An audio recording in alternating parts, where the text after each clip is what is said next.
Bienvenue à tous dans la Grande Ligue, l'émission qui vous raconte la fabuleuse histoire des franchises NBA. Pour une équipe, conquérir le cœur des fans n'est pas chose aisée. Dans le paysage sportif américain, la compétition est rude. NFL, NHL, MLB, autant d'équipes rivales souvent implantées dans le même territoire, régulièrement dans la même ville et parfois même dans la même salle. La franchise dont nous allons vous parler aujourd'hui a pour particularité, et c'est la seule en NBA, de partager le parquet d'une autre équipe de la Grande Ligue. Une institution. L'une des, si ce n'est la franchise la plus prestigieuse de notre sport. Difficile de se faire une place à côté de ce bien imposant voisin. Surtout quand son armoire à trophées demeure désespérément vide. Une image de loser longtemps pathétique, mais de plus en plus magnifique, qui colle à la peau de l'autre équipe de LA. Vous l'aurez compris, on met les voiles direction Los Angeles. Cap sur les Clippers. Prudence, 1001 tempêtes nous attendent en chemin. Ready?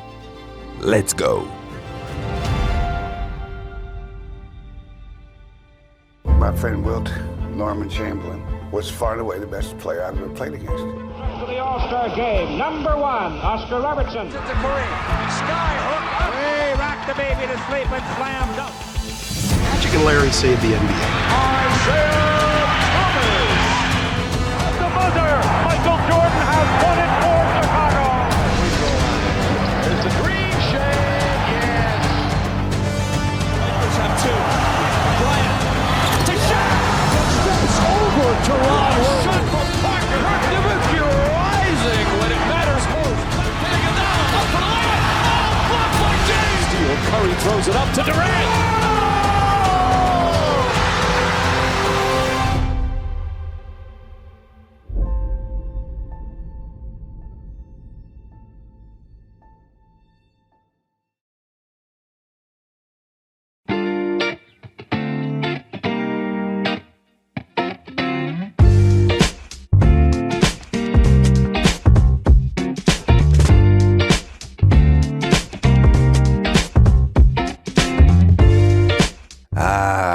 Los Angeles, ses palmiers, ses plages et son sable fin.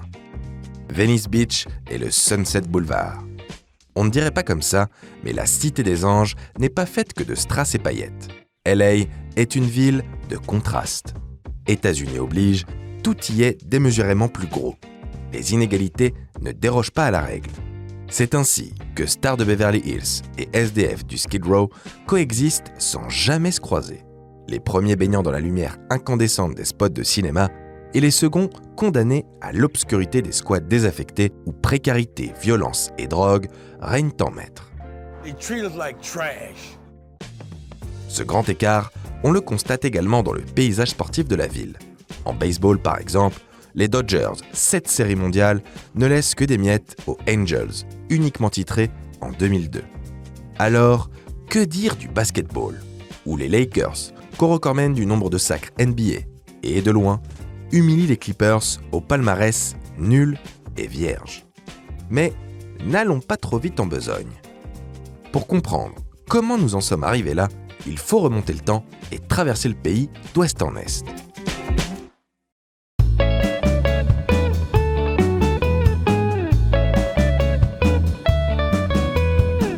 « 1970. Une nouvelle décennie s'ouvre. Un vent de fraîcheur souffle sur les États-Unis. La jeune génération aspire à du changement, de l'amour et de la paix. En NBA également, c'est le début d'une nouvelle ère, celle de la concurrence. Depuis 1967 et la création de la ABA, la NBA n'est plus le seul shérif en ville.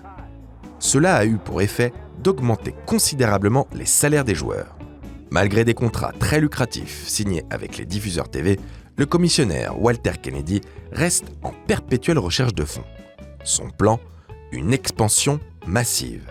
Plus de matchs, donc plus d'argent, et c'est sans compter sur les sommes mirobolantes demandées pour intégrer la ligue. De quoi bien renflouer les caisses. En 3 ans, la NBA s'est dotée de 4 écuries supplémentaires. Pas encore assez au goût de Kennedy. Cette saison, il compte frapper fort avec pas moins de 3 nouvelles franchises. Les Cavaliers à Cleveland, les Trail Blazers à Portland et les Braves à Buffalo. Bon, il s'y est pris un peu au dernier moment. L'annonce officielle est faite le 6 février pour un début de saison à l'automne. Niveau calendrier, on est plutôt ric-rac. Initialement, la franchise avait été accordée à la ville de Buffalo. Mais après tout un tas de magouilles, elle revient finalement à un groupe de particuliers. Ce dernier avait promis monts et merveilles à la Ligue, dont un grand stade qui ne verra jamais le jour. Dommage, il aurait été utile, car en cette année 1970, les Braves ne sont pas les seuls à débarquer à Buffalo. Du côté de la NHL, les Sabres font également leur grand début. Ces derniers sont d'ailleurs prévus en même temps que les Braves. Une salle, l'Auditorium Memorial, 2 franchises, des matchs programmés aux mêmes dates. Manque de peau, le proprio des Sabres est super copain avec celui de l'Auditorium. Le tout dans un territoire où le hockey est roi. Bref, vous commencez à comprendre l'embrouille. Cela poussera d'ailleurs les Braves à traverser la frontière pour jouer quelques rencontres à Toronto, sans grand succès. Déjà à l'époque, la NBA lorgne sur le Canada, malgré l'échec cuisant des Huskies. Malgré une expansion draft pas incroyable, les Braves parviennent tout de même à réaliser un style. L'intérieur, Bob Kaufman. De 4 points de moyenne la saison précédente à Chicago, il monte à plus de 20 pour sa première à Buffalo. Histoire d'ajouter une bonne dose de star power, le front office offre le coaching à la légende Dolph Schayes. Cependant, comme pour la majorité des franchises d'expansion, l'apprentissage du haut niveau ne se fait pas en un jour. Un homme va considérablement l'accélérer.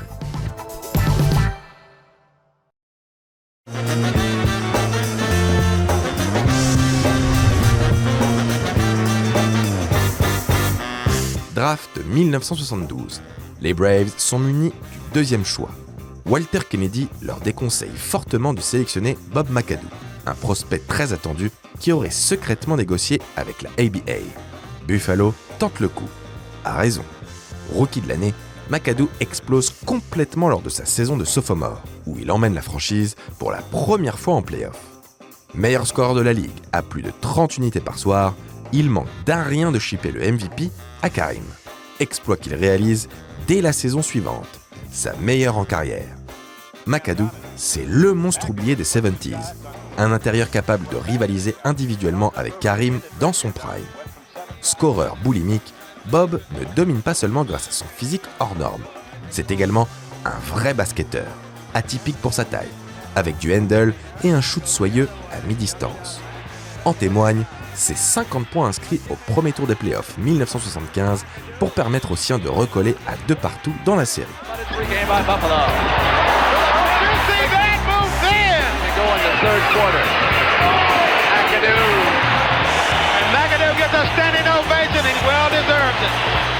Malheureusement, les Braves s'inclineront au bout du compte. Ils atteindront les demi-finales de conférence un an plus tard, mais sans plus de réussite. En 1976-77, lors de la dernière année de contrat de McAdoo, les prétentions salariales de son franchise player poussent le propriétaire Paul Snyder à l'échanger aux Knicks contre un joueur et du cash. À New York, McAdoo continuera de scorer, sans goûter à la victoire. Il la connaîtra bien plus tard et pas uniquement sur le continent américain.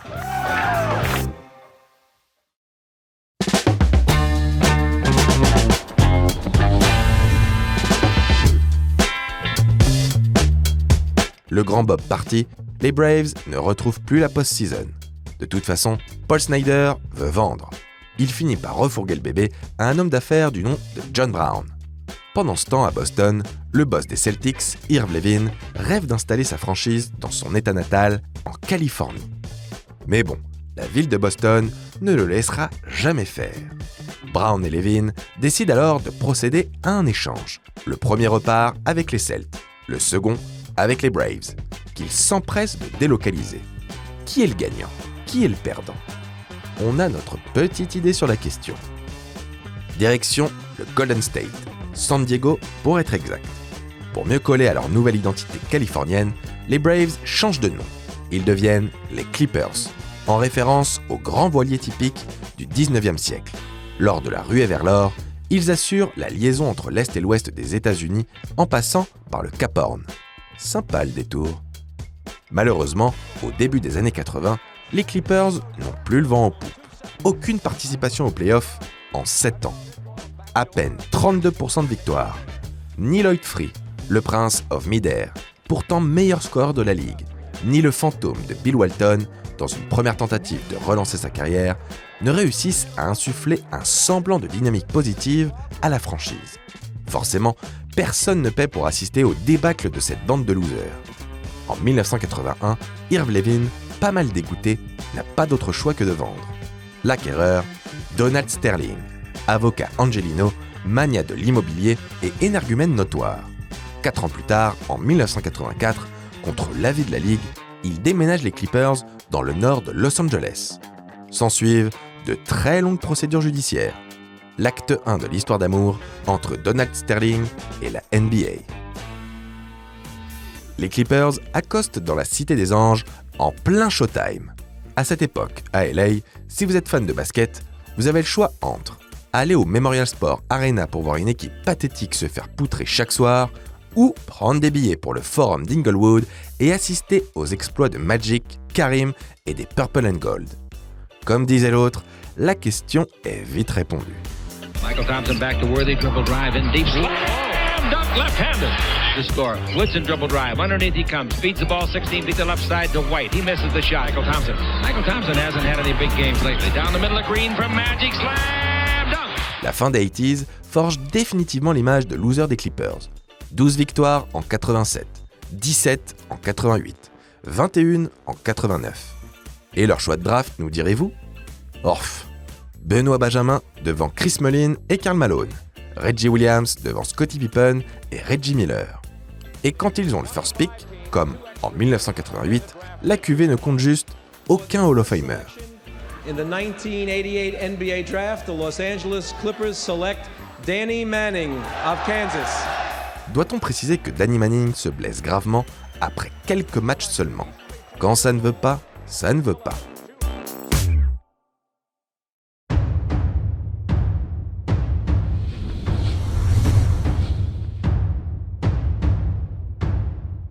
La première accalmie dans cette tempête de nullité se produit en 1992, quand Larry Brown prend la tête de l'équipe en pleine saison.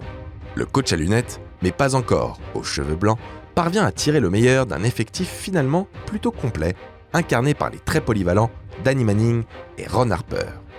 Pour la première fois depuis 17 ans, les Clippers se qualifient pour les playoffs. Ils poussent même le Jazz de Malone et Stockton dans leur dernier retranchement. Pareil l'année suivante, où cette fois, ce sont les Rockets d'Hakim qu'ils entraînent dans un Game 5 décisif. Mais bon, rien n'y fait. Larry Brown part à Indiana et la franchise retrouve immédiatement sa place de bon dernier. À part une éclaircie en 97, les Clippers demeurent encore et toujours l'autre franchise de LA. Comble de l'humiliation, elle s'installe au Staples Center en 99, là où les Lakers de Kobe et Shaq commencent à écrire leur légende. En perpétuelle reconstruction, la franchise mise tout sur Michael Olowokandi et comment vous dire ? Olowokandi a sa place sur le Mont Rushmore des pires numéro 1 de draft ever. Le Nigérian, au physique imposant, faisait pourtant baver tous les scouts. Son talent était indéniable, comme son sale caractère. Incoachable, les Clippers avaient même embauché Karim Abdul-Jabbar pour l'aider dans son développement. En retour, la légende n'a récolté que des insultes. L'année d'après, les Clips jettent leur dévolu sur Lamar Odom. L'ailier fera une très belle carrière à Los Angeles, mais aux Lakers. À force d'essayer, la franchise met enfin sur pied une équipe compétitive au milieu des années 2000. Avec Elton Brand, Sam Cassell et Corey Maggette, l'équipe fait plaisir à voir et arbore un jeu spectaculaire, prémisse de ce qui viendra par la suite. En 2006, pour leur seule participation aux playoffs dans la décennie, les Clippers atteignent la demi-finale de conf. Opposés aux Suns du MVP Steve Nash, ils livrent une série héroïque.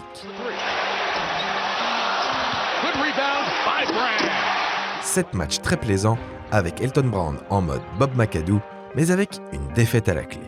Un one-shot pour un effectif ensuite pas épargné par les blessures.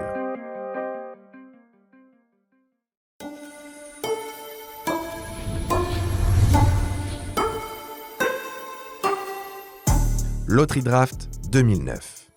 Avec seulement 17,7% de chance de l'obtenir, les Clips héritent du first pick. Forcément, après Michael Olowokandi, beaucoup s'attendent à ce qu'il sélectionne un bust. Cette fois, ce ne sera pas le cas. Bien au contraire même. With the first pick in the 2009 NBA Draft, the Los Angeles Clippers select Blake Griffin. Blake Griffin va changer à jamais le visage de la franchise. Mais pour ça, il va falloir attendre. Malédiction des Clippers oblige, Blake se blesse la veille de sa première saison. Peut-on y voir un signe annonciateur ? Bref, après 1 an d'attente, le fauve est enfin lâché dans l'arène et attention aux dégâts. Des tomards en veux-tu en voilà, des posters d'une violence inédite. Blake Griffin est un prédateur. Peu importe votre taille ou votre statut, il vous monte dessus. Même sauter au-dessus d'une voiture ne lui fait pas peur. La preuve. Et hop, voilà comment on repart avec un concours de dunk dans sa besace. Une bien grosse besace dans laquelle il ajoute un rookie de l'année et une sélection au All-Star Game, un fait rare de nos jours. Les Clippers tiennent enfin la superstar autour de laquelle ils peuvent construire. Le projet prend un sévère coup de boost en décembre 2011. Cette saison-là, 2 sujets animent les débats, le lockout et Chris Paul. Le meneur des Hornets a demandé son trade. Initialement envoyé aux Lakers, le transfert est avorté par David Stern himself. CP3 finit bien par rebondir à LA, mais aux Clippers. Premier coup d'éclat du front office Angelino dans l'histoire de la franchise. Et au nez et à la barbe de l'encombrant voisin qui plus est. Avec le point guard à la baguette, les Clips entrent enfin dans une nouvelle dimension. D'autant plus qu'il attire avec lui son lot de vétérans prêts à tout donner pour aller chercher une bague. Les Purple and Gold troquent les objectifs d'Hollywood pour ceux de la Press People. Voici venue l'heure de Lob City. Excitant, étourdissant, jouissif. Les superlatifs manquent pour qualifier le jeu proposé par les Clippers de Lob City.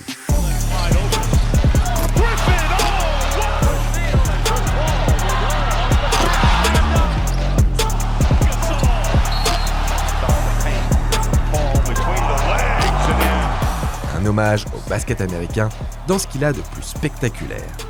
Du basket champagne. Un show qu'on ne veut manquer sous aucun prétexte. Du run and gun pur et dur. Des alley-oops en pagaille. Des assassinats aussi. N'est-ce pas Brandon Knight ? Une fois envoyé en orbite par Chris Paul, plus rien ne peut stopper les 2 avions de chasse que sont DeAndre Jordan et Blake Griffin. Pour leur première saison ensemble, CP3 et le Dunk Master qualifient les Clippers en play-off. Dans un clash de style rarement aussi marqué, ils y sortent même les Grizzlies avant de se faire sweeper par les Spurs. Des débuts très encourageants. L'année suivante, les renforts de Jamal Crawford, le 6e homme le plus fun de la ligue, accompagné des soldats Matt Barnes et Lamar Odom, permet à l'équipe de passer un cap. Plus 16 victoires en régulière et c'est sans parler des highlights. Mais pour finalement offrir l'upset à Memphis. Un incident de parcours isolé, espère-t-on. À l'été 2013, les Clips continuent dans la lancée de leur dernière free agency et s'attachent les services de Doc Rivers, entraîneur titré avec les Celtics en 2008. Grâce à son management pour le moins singulier, le Doc améliore le record de l'année précédente. À ce jour, la meilleure saison régulière de la franchise. En play-off, Lob City effectue un parcours correct, mais tombe avec les honneurs face au Thunder. Les bons résultats sportifs sont pourtant éclipsés par l'extra-sportif. Le 25 avril 2014, Sports TMZ publie un enregistrement de Donald Sterling dans lequel le proprio reproche à son ex-compagne d'avoir posté sur Instagram une photo en compagnie de Magic Johnson. La raison invoquée, la couleur de peau de Magic. I'm not broadcasting anything. Pictures with minorities. Why? What's wrong with minorities? What is People steal certain things. Hispanics steal certain things towards blacks. Blacks steal certain things towards other groups. Ce n'est pas la première fois que Sterling se fait épingler pour racisme. La coupe est pleine. Fait complètement inédit, les joueurs des Clippers, bientôt soutenus par Barack Obama, demandent ouvertement le départ de leur propriétaire. Le 29 avril 2014, le nouveau commissionnaire Adam Silver annonce le bannir à vie de la NBA. Accordingly, effective immediately, I am banning Mr. Sterling for life from any association with the Clippers organization or the NBA. L'affaire est réglée quand l'ex-CIO de Microsoft, le bondissant et très omniprésent Steve Ballmer, rachète la franchise pour la modique somme de 2 milliards de dollars. Libérés du boulet sterling, les Clippers peuvent enfin s'autoriser à rêver de titre. À l'orée de la saison 2014-2015, les attentes de leur toute récente fanbase n'ont d'ailleurs jamais été aussi hautes. La bague ou rien.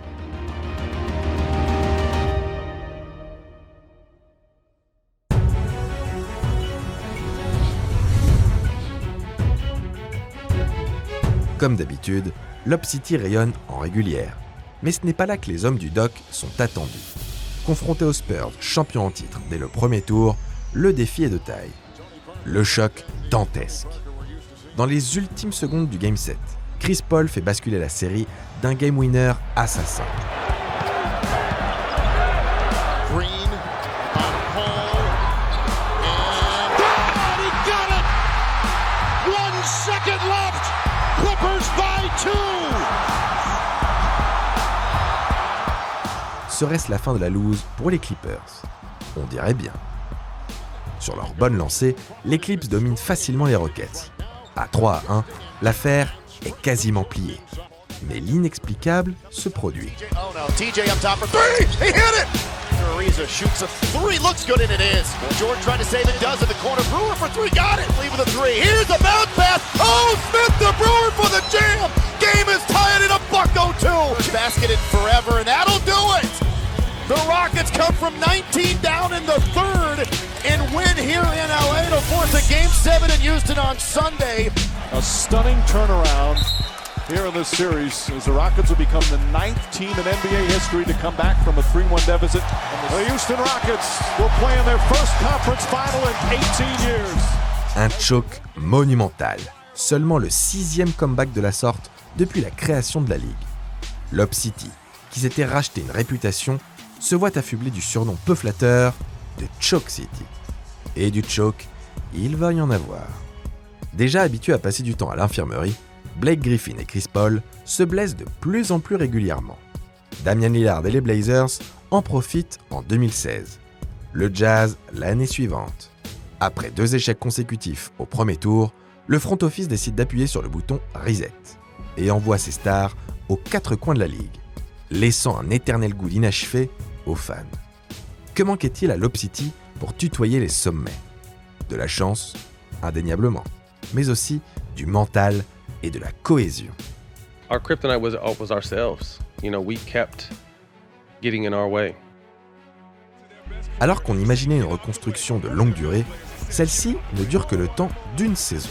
Grâce à un effectif drôlement profond et une seconde unit all-time portée par le tandem Lou Williams-Montrezl, les Clips deviennent la darling de la ligue, le groupe de joueurs sympas que tout le monde veut voir gagner. À la surprise générale, les hommes de Doc Rivers accrochent les playoffs et se montrent loin d'être ridicules face aux champions en titre.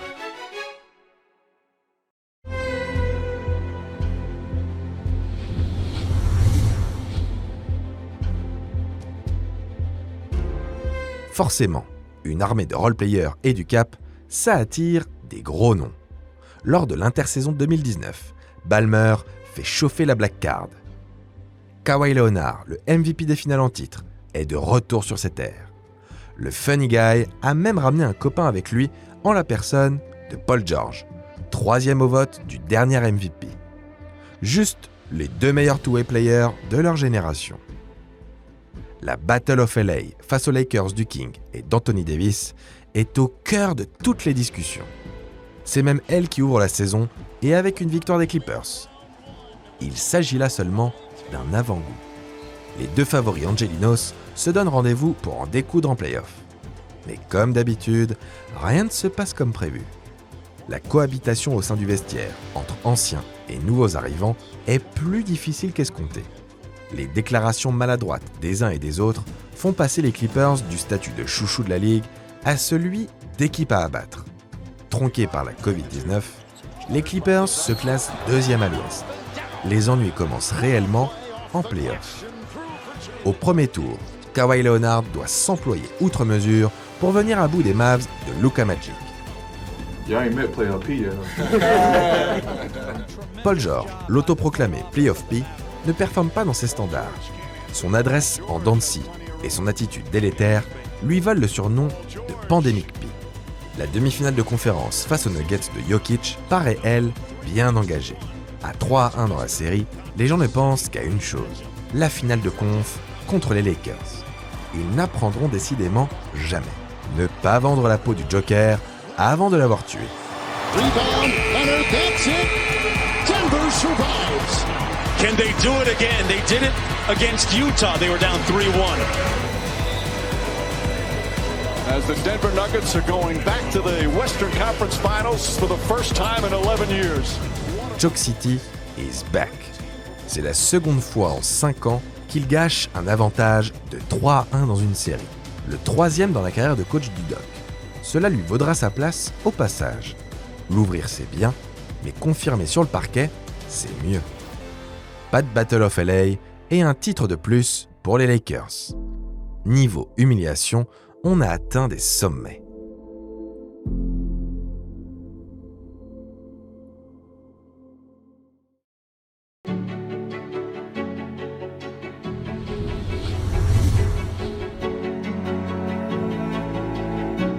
Devant les tensions grandissantes au sein de l'effectif, le front office décide de dégager tous les anciens, quand ils ne le font pas par eux-mêmes. Il les remplace par des vétérans de qualité comme Serge Ibaka ou notre Frenchie Nico Batum. De retour en play-off l'année suivante, les Clippers se font à nouveau peur d'entrer et passent à rien de la correctionnelle. Cela a pour mérite de faire office de déclic. Opposés au Jazz, meilleur bilan NBA, les Clippers déroulent. Malgré l'absence de Kawhi lors des 2 derniers matchs, Paul George prend ses responsabilités et livre une copie digne de son immense talent. Après 40 ans de malchance et de choke en tout genre, la franchise accède enfin aux finales de conférence. Il était temps, mais le destin n'a pas fini de lui jouer des mauvais tours.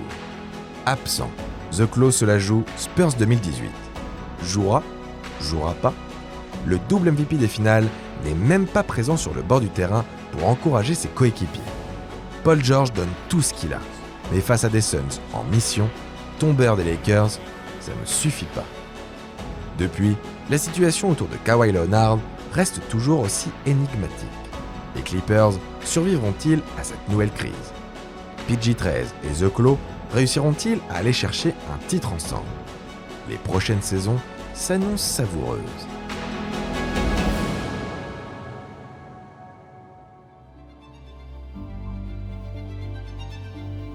L'histoire des Clippers, c'est celle du vilain petit canard de la NBA. Une franchise raillée, souvent par sa faute. Entre scandales, décisions aux conséquences catastrophiques et résultats sportifs cauchemardesques, mais également pas épargnés par le destin. Que ce soit en termes de blessures, ou purement et simplement de malchance. Pourtant, après plus de 4 décennies d'un parcours chaotique aux rares accalmies, les Clips sont encore là.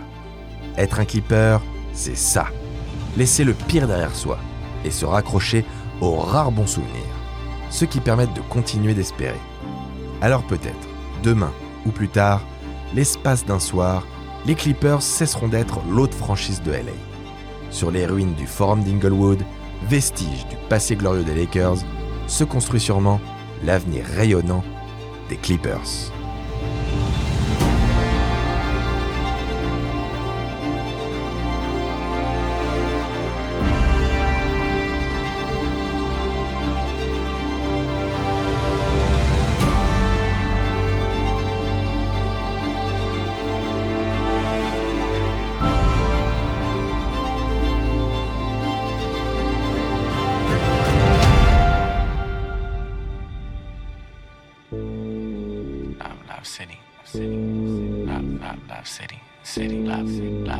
Love City.